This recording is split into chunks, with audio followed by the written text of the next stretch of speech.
당신은 지금 죽어가고 있습니다. 아니, 정확히는 우리 모두가 그렇습니다. 하지만 어떤 사람들은 다릅니다. 그들은 죽어가는 게 아니라 살아가고 있습니다. 일부 충격적인 진실. 여러분, 안녕하십니까? 오늘 제가 들려드릴 이야기는 여러분의 인생을 완전히 바꿀 수 있는 이야기입니다. 과장이 아닙니다. 지난 20년간 제가 연구하고 만나고 관찰한 결과입니다.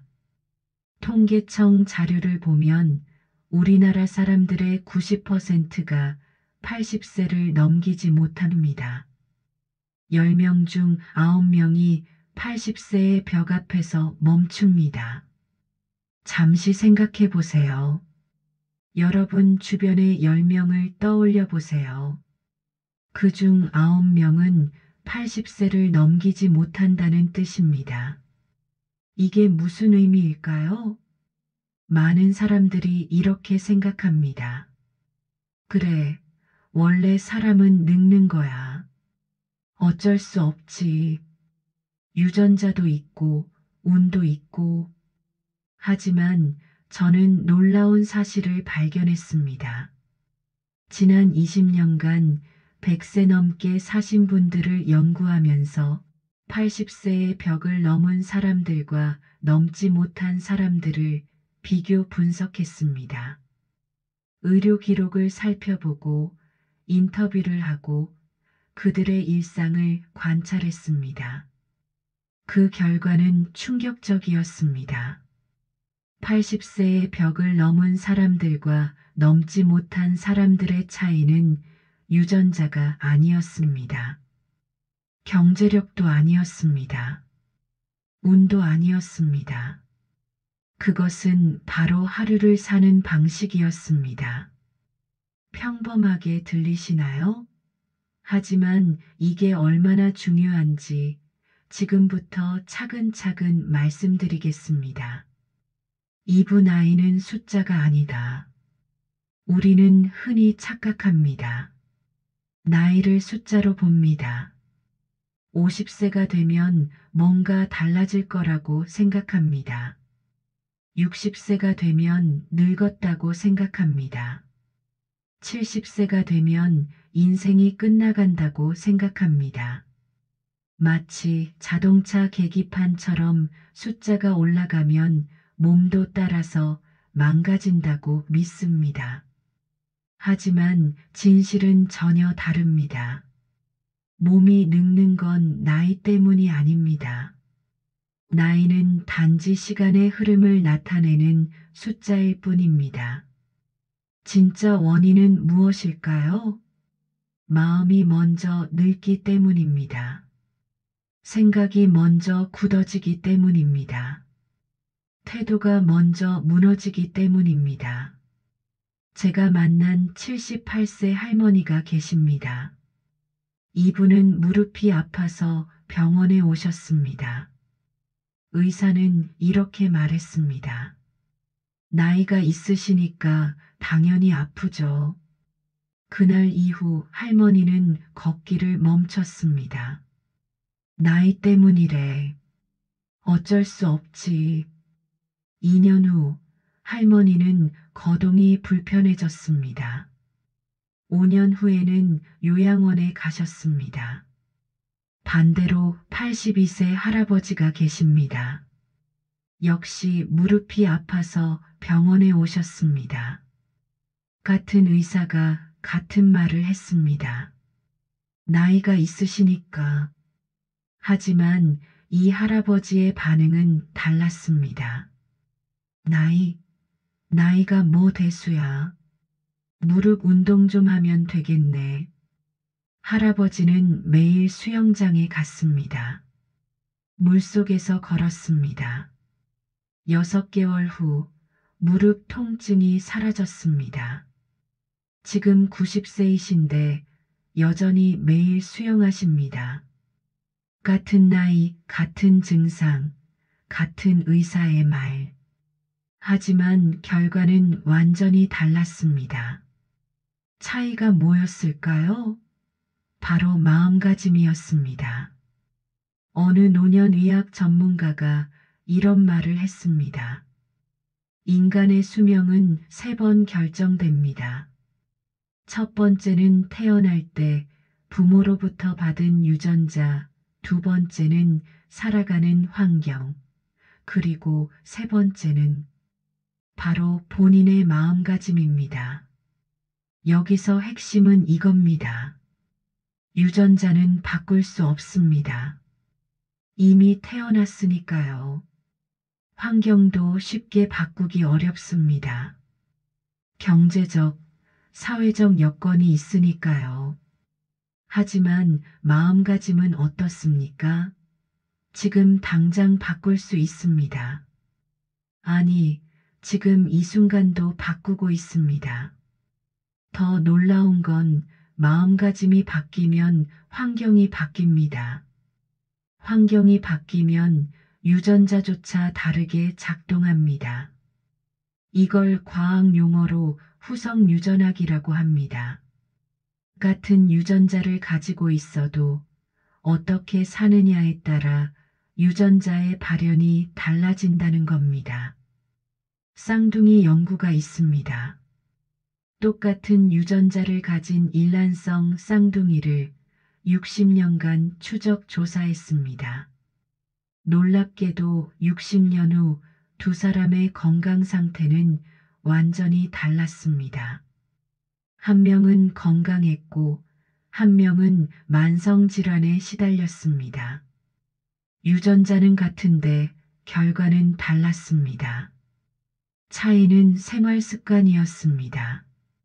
그리고 생활 습관을 만드는 건 마음가짐이었습니다. 결국 우리가 통제할 수 있는 건 단 하나, 마음입니다. 그런데 그 하나가 나머지 전부를 바꿔놓습니다. 3부 90세 어르신의 노트. 제가 만난 한 분을 소개하겠습니다. 올해 93세이신 김영수 어르신입니다. 가명입니다만 실제 인물입니다. 이분은 매일 아침 6시에 일어납니다. 침대 옆 탁자에는 낡은 노트 한 권이 놓여 있습니다. 20년 넘게 쓴 노트입니다. 표지는 해져서 떨어질 것 같고 페이지는 누렇게 변색됐습니다. 첫 페이지에는 볼펜으로 이렇게 적혀 있습니다. 오늘도 나 자신과의 약속을 지킨다. 어떤 약속일까요? 매일 30분 걷기. 그게 전부입니다. 처음엔 저도 의아했습니다. 그게 뭐 대단한 거라고 20년씩이나 노트에 쓰시나. 하지만 어르신의 이야기를 듣고 나서 생각이 완전히 바뀌었습니다. 어르신은 73세 때 심장 수술을 받으셨습니다. 관상동맥이 막혀서 스텐트 시술을 받았습니다. 의사는 이렇게 말했습니다. 이제 조심하셔야 합니다. 무리하지 마세요. 편하게 지내세요. 많은 사람들이 이 말을 듣고 움직이기를 멈춥니다.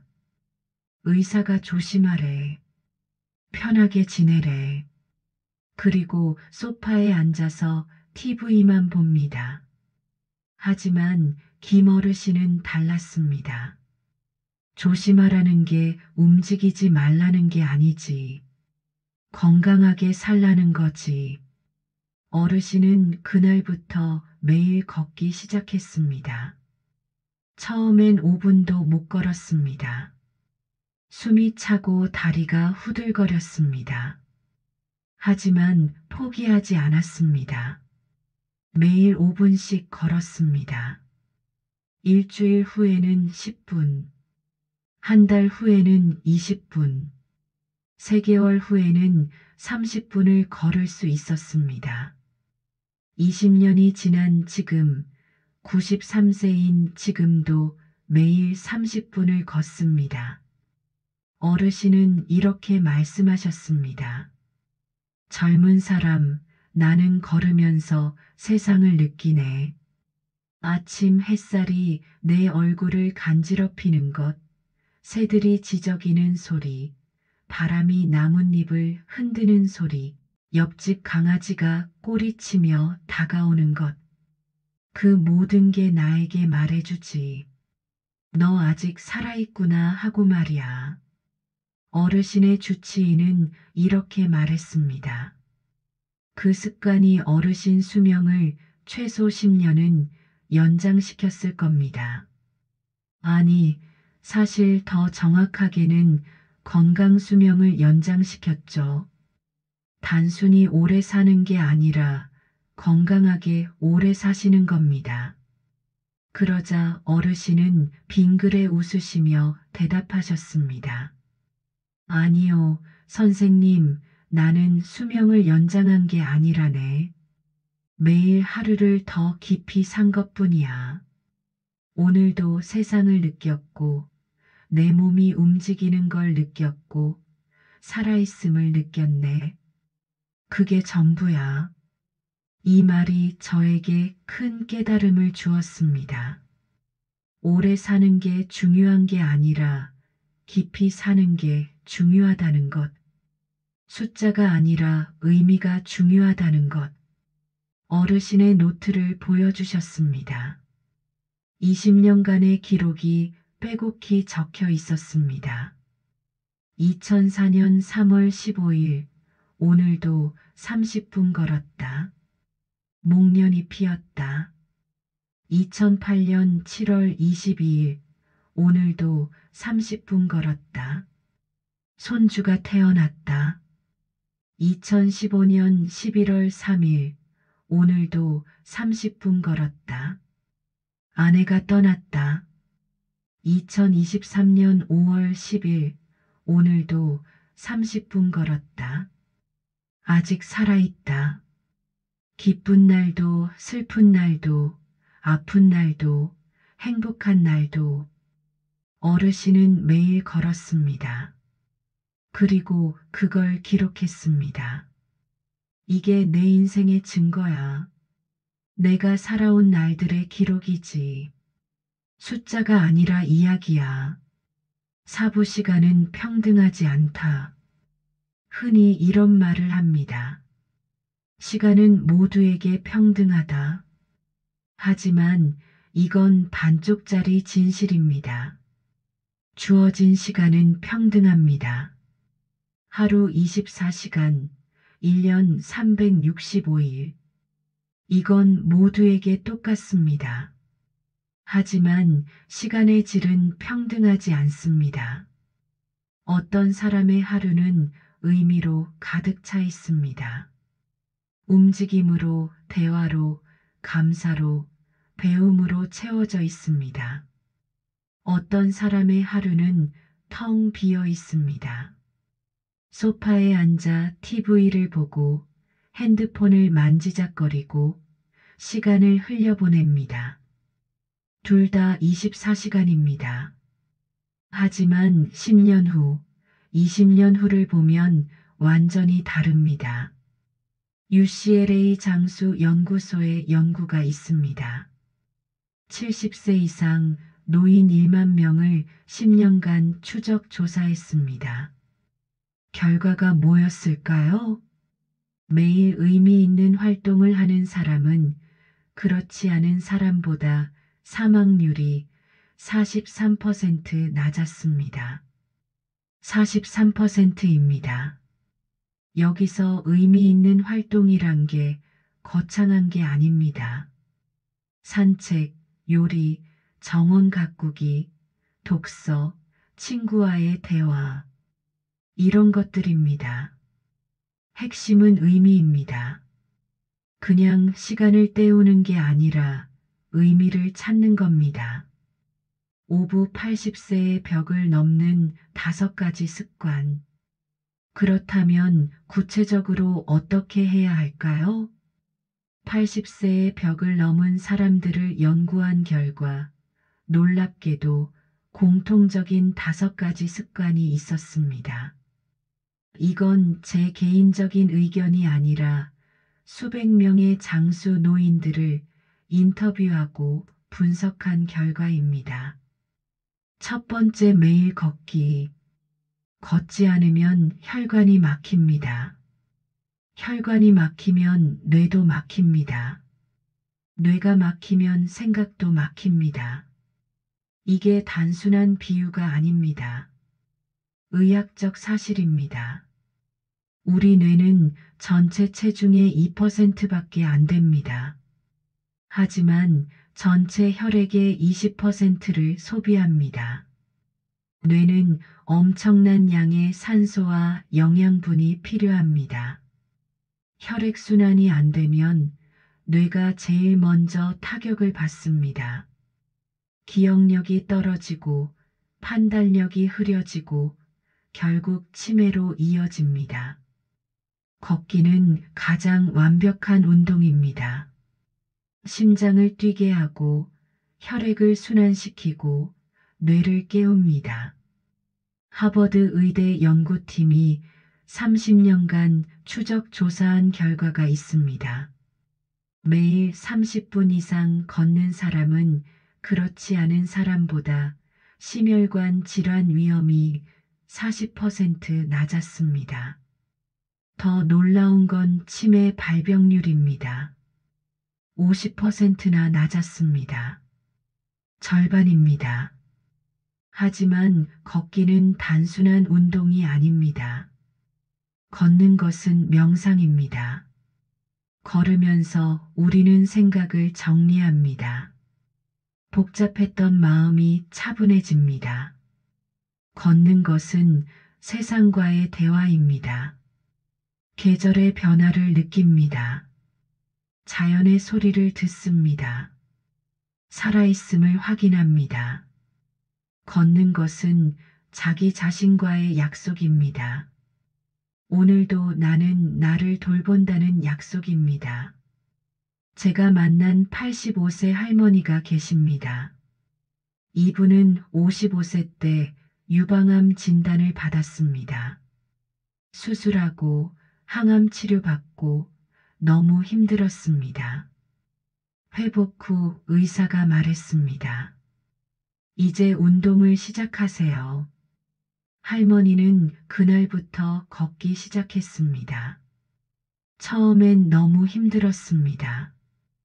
5분만 걸어도 숨이 찼습니다. 하지만 매일 조금씩 늘렸습니다. 30년이 지난 지금, 85세인 지금도 매일 1시간씩 걷습니다. 걷기가 내 암을 이긴 거예요. 약이 아니라 걷기가요. 걸으면서 난 살고 싶다는 걸 느꼈어요. 살아있다는 걸 느꼈어요. 하루 30분 햇빛 아래를 걸으세요. 처음엔 힘들 수 있습니다. 시간이 없을 수도 있습니다. 날씨가 안 좋을 수도 있습니다. 하지만 핑계를 대지 마세요. 30분입니다. 하루의 2%입니다. 98%는 다른 일을 할 수 있습니다. 이 2%가 당신의 혈관을 열어줍니다. 마음의 길도 열어줍니다. 두 번째, 단맛 줄이기. 달콤함은 노화를 부릅니다. 이건 과학적 사실입니다. 설탕은 혀를 즐겁게 하지만 세포를 지치게 만듭니다. 의학 용어로 당화작용이라고 합니다. 영어로는 glycation입니다. 과도한 당분이 단백질과 결합해서 세포를 딱딱하게 만드는 현상입니다. 피부가 늘어지는 것, 혈관이 딱딱해지는 것, 뇌 기능이 떨어지는 것, 이 모든 게 당화작용과 관련이 있습니다. 우리 몸은 단백질로 이루어져 있습니다. 피부도 혈관도 뇌도 심장도 모두 단백질입니다. 과도한 당분은 이 단백질들을 망가뜨립니다. 마치 설탕 시럽이 끈적끈적해지듯이 우리 세포들도 딱딱하고 기능이 떨어집니다. 더 무서운 건 췌장입니다. 우리가 단 음식을 먹으면 췌장에서 인슐린이 나옵니다. 인슐린은 당분을 처리합니다. 문제는 매일 계속 과도하게 단 음식을 먹으면 췌장이 지친다는 겁니다. 결국 당뇨병으로 이어집니다. 당뇨병 환자의 평균 수명은 일반인보다 10년 짧습니다. 10년입니다. 게다가 당뇨병은 합병증이 무섭습니다. 실명, 심부전, 혈관질환, 신경손상. 제가 만난 87세 할머니는 이렇게 말씀하셨습니다. 나는 환갑 때 설탕을 끊었어요. 친구들이 케이크를 먹을 때 난 과일을 먹었죠. 처음엔 허전했어요. 뭔가 아쉬웠어요. 하지만 6개월이 지나니까 미각이 바뀌었어요. 토마토가 달게 느껴지고 고구마가 꿀맛 같았어요. 그리고 진짜 단맛을 알게 됐죠. 그건 손주가 웃을 때 느껴지는 달콤함이었어요. 건강한 몸으로 손주를 안아주는 그 순간이 진짜 달콤했어요. 진짜 달콤함은 음식이 아니라 건강한 몸과 맑은 정신에서 옵니다. 단 음식을 완전히 끊으라는 게 아닙니다. 줄이라는 겁니다. 하루에 탄산음료 한 캔씩 마셨다면 일주일에 한 캔으로 줄이세요. 매일 초콜릿을 먹었다면 이틀에 한 번으로 줄이세요. 작은 변화입니다. 하지만 10년 후를 바꿉니다. 세 번째, 짜게 먹지 않기. 소금은 생명을 유지하는 필수 요소입니다. 우리 몸의 체액, 신경 전달, 근육 수축, 모두 소금이 필요합니다. 하지만 과한 소금은 생명을 갉아먹습니다. 세계보건기구 권장량은 하루 5g입니다. 티스푼 하나 정도입니다. 그런데 우리나라 사람들의 평균 섭취량은 얼마일까요? 하루 12g입니다. 2배가 넘습니다. 왜 이렇게 많이 먹을까요? 우리 음식이 대부분 짜기 때문입니다. 김치, 된장찌개, 찌개류, 국물 요리 모두 소금이 많습니다.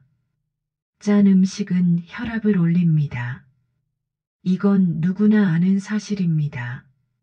하지만 왜 위험한지 정확히 아는 사람은 많지 않습니다. 혈압이 오르면 혈관벽에 압력이 가해집니다. 마치 호스에 물을 세게 틀면 호스가 팽팽해지는 것처럼요. 이 상태가 계속되면 혈관벽이 손상됩니다. 작은 상처가 생깁니다. 그곳에 콜레스테롤이 쌓입니다. 혈관이 좁아집니다.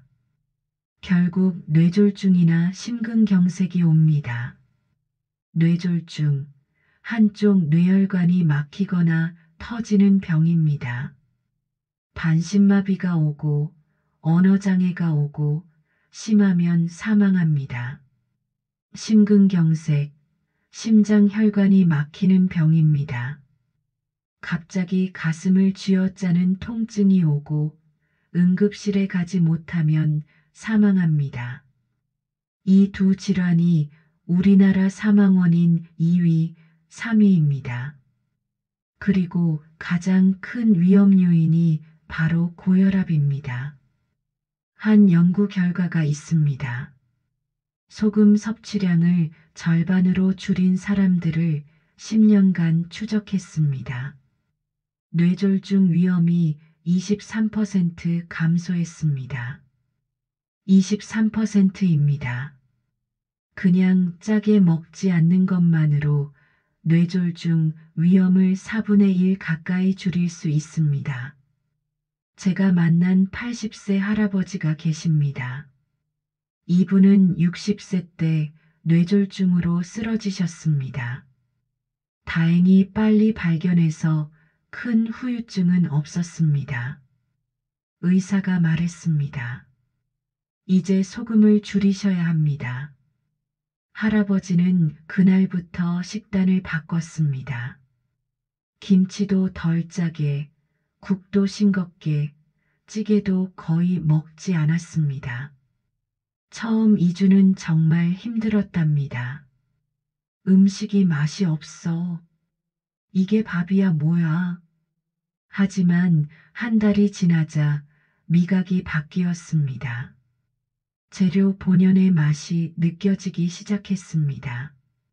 채소가 이렇게 달콤한 줄 몰랐어요. 고기가 이렇게 고소한 줄 몰랐어요. 소금이 맛을 가리고 있었던 거죠. 20년이 지난 지금, 80세인 지금도 건강하십니다. 혈압은 정상, 혈관은 깨끗합니다. 짠맛을 줄이면 처음엔 음식이 싱겁게 느껴집니다. 하지만 2주만 지나면 미각이 바뀝니다. 그때부터 음식의 진짜 맛이 느껴집니다. 삶도 더 풍성해집니다. 네 번째, 잠을 아끼지 않기. 현대인들은 잠을 낭비라고 생각합니다. 자는 시간에 뭘 더 할 수 있는데. 하지만 이건 크나큰 착각입니다. 잠은 낭비가 아닙니다. 투자입니다. 가장 확실한 건강 투자입니다. 수면 중에 우리 뇌는 놀라운 일을 합니다. 첫째, 청소를 합니다. 낮 동안 뇌에 쌓인 노폐물을 청소합니다. 특히 베타 아밀로이드라는 독성 단백질을 제거합니다. 이게 쌓이면 알츠하이머 치매가 됩니다. 둘째, 기억을 정리합니다. 중요한 기억은 장기 기억으로 저장하고 필요 없는 정보는 버립니다. 마치 컴퓨터 정리 프로그램처럼 작동합니다. 셋째, 감정을 치유합니다. 낮에 받은 스트레스, 상처, 불안. 이런 감정들을 정리하고 치유합니다. 알츠하이머 연구소의 발표가 있습니다. 하루 6시간 이하로 자는 사람은 78시간 자는 사람보다 치매 발병률이 30% 높습니다. 더 무서운 연구도 있습니다. 하루 5시간 이하로 자는 사람은 심혈관 질환 위험이 45% 높습니다. 잠을 줄이는 건 수명을 줄이는 것과 같습니다. 제가 만난 88세 할머니가 계십니다. 이분은 평생 일찍 자고 일찍 일어나는 습관을 유지하셨습니다. 나는 밤 10시면 자고 아침 6시면 일어나요. 60년간 그렇게 살았어요. 친구들은 밤늦게까지 TV 보고 스마트폰 하고 그러던데 나는 그게 이해가 안 가요. 할머니의 뇌 검사 결과는 놀라웠습니다. 88세임에도 불구하고 뇌 기능이 60대 수준이었습니다. 수면이 뇌를 젊게 유지한 겁니다. 담당 의사의 말이었습니다. 잠을 아끼지 마세요. 그건 당신의 미래를 만드는 시간입니다. 하루 78시간 규칙적으로 자세요. 밤 10시에서 11시 사이에 자고 아침 6시에서 7시 사이에 일어나세요. 이게 우리 몸의 자연스러운 리듬입니다. 이걸 의학 용어로 일주기 리듬이라고 합니다. 다섯 번째, 사람과의 연결 유지하기. 이게 가장 중요합니다.